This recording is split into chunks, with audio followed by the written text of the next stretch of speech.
और हमारे साथ 3 मेहमान भी हमारे साथ स्टूडियो में जुड़े हुए हैं, उनसे भी जिक्र कर लेते हैं। उनका भी बहुत बहुत स्वागत है। दधिबल यादव जी जुड़े हुए हैं, वरिष्ठ पत्रकार हैं। राज बिहारी जी जुड़े हुए हैं, वरिष्ठ पत्रकार हैं। और अखिलेश कुमार जी जुड़े हुए हैं, जो कि वरिष्ठ पत्रकार हैं। आप तीनों मेहमानों का बहुत बहुत शुक्रिया हमारे साथ चर्चा में आपसे शुरू करेंगे। बहुत बहुत स्वागत है आपका टोटल टीवी पर।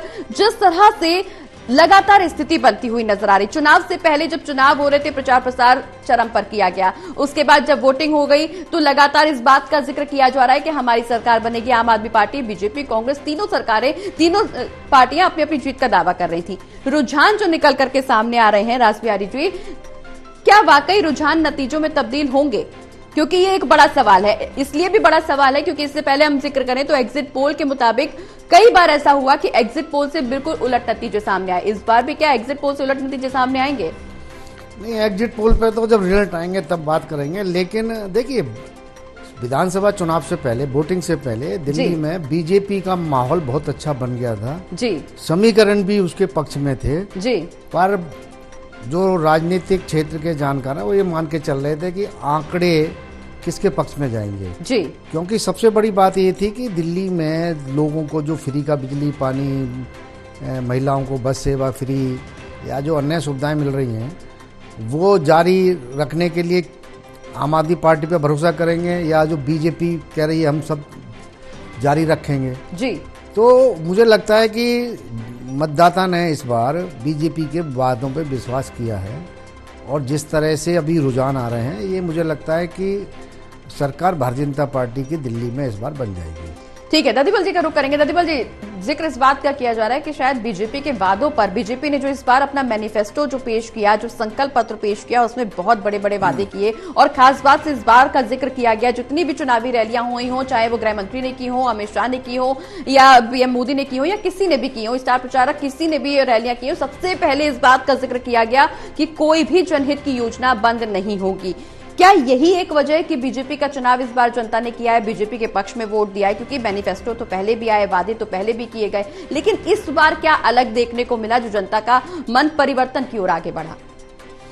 देखिए, अभी बहुत अर्ली स्टेज है जी और ये जो शुरुआती ट्रेंड आ रहे हैं इनको हम बहुत अभी ऑथेंटिक मानकर नहीं चल रहे हैं। बिल्कुल। ये अंतिम परिणामों में परिवर्तित हो पाएंगे कि नहीं हो पाएंगे जी।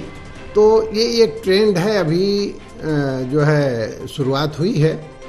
पर इतना ज़रूर है कि दिल्ली में जिस तरीके से भारतीय जनता पार्टी ने आक्रामक तरीके से जो अपनी कन्वेंसिंग की और दूसरी तरफ ये कहेंगे कि अरविंद केजरीवाल और राजनिवास के बीच में जी, लेफ्टिनेंट गवर्नर के बीच में जो रिफ्ट चल रहा था लगातार और केंद्र सरकार के साथ जो उनका रिफ्ट चल रहा था जी, तो धरातल पर जो जनोन्मुखी योजनाएं थी जी, वो उतर नहीं पा रही थी। आप अगर देखेंगे तो मैक्सिमम योजनाएं वही थी जो पिछली इनसे दो टर्म में जो ये रहे हैं पिछले 10-11 सालों में जी।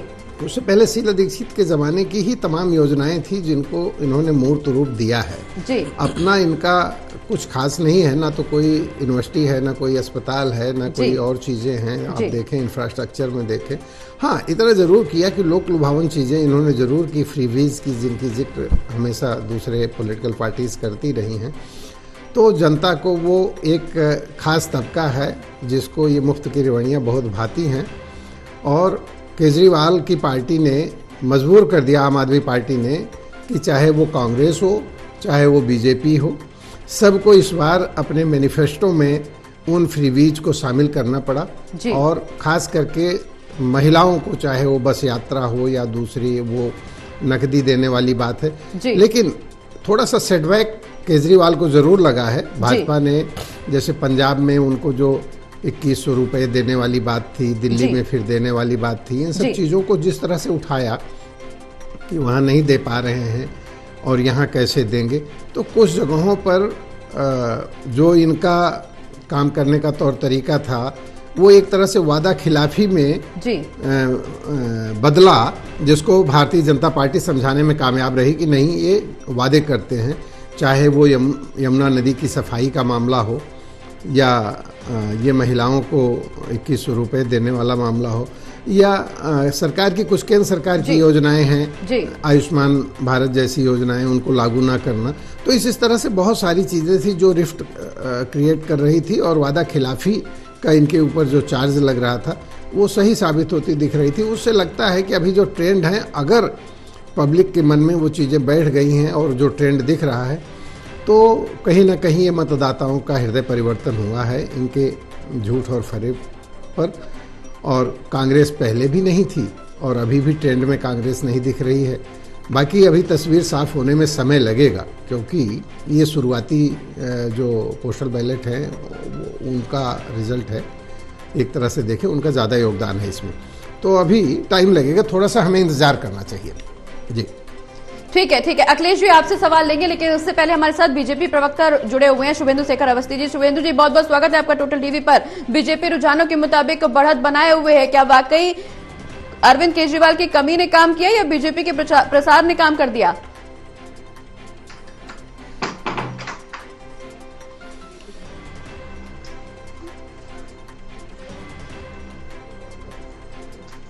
उन्होंने किए जिसपे उन्होंने कोई काम नहीं किया, और भारतीय जनता पार्टी के ऊपर विश्वास किया जनता ने, इसके कारण आप ये आज फिगर देख रहे हो। और यही बात ट्रेंड की तो खुद केजरीवाल जी, खुद अतिशी जी, खुद मनीष सिसोदिया जी, तीनों लोग पीछे हैं। और मनीष सिसोदिया जी और अतिशी जी और ये तीसरे नंबर पे चल रहे हैं। तो मेरा मानना है कि ये जो ट्रेंड है ये परिणामों में बदलेंगे। थोड़ा समय और लगेगा, तब तक हम संयम बना के रखे हैं। परंतु एक बात और कहना चाहूंगा कि दिल्ली की जनता ने ये समझ लिया है इस ट्रेंड को देखते हुए टीवी पर कि जहां लगभग 36-37 सीटों पे भारतीय जनता पार्टी को फायदा हो रहा है और 37 सीटों पे उसको नुकसान हो रहा है। ये जो ट्रेंड है ये दिखा रहा है कि भारत की जनता की तरह दिल्ली की जनता ने भी मोदी जी और भारतीय जनता पर विश्वास किया है। ठीक है, आप प्रवक्ता हमारे साथ ऋतु बंसल जी भी जुड़ी हुई है। ऋतु जी, बहुत बहुत स्वागत है आपका। नतीजे जब सामने आएंगे तब चर्चा करेंगे, लेकिन अभी फिलहाल रुझानों के मुताबिक तो बीजेपी को बढ़त मिलती हुई नजर आ रही है।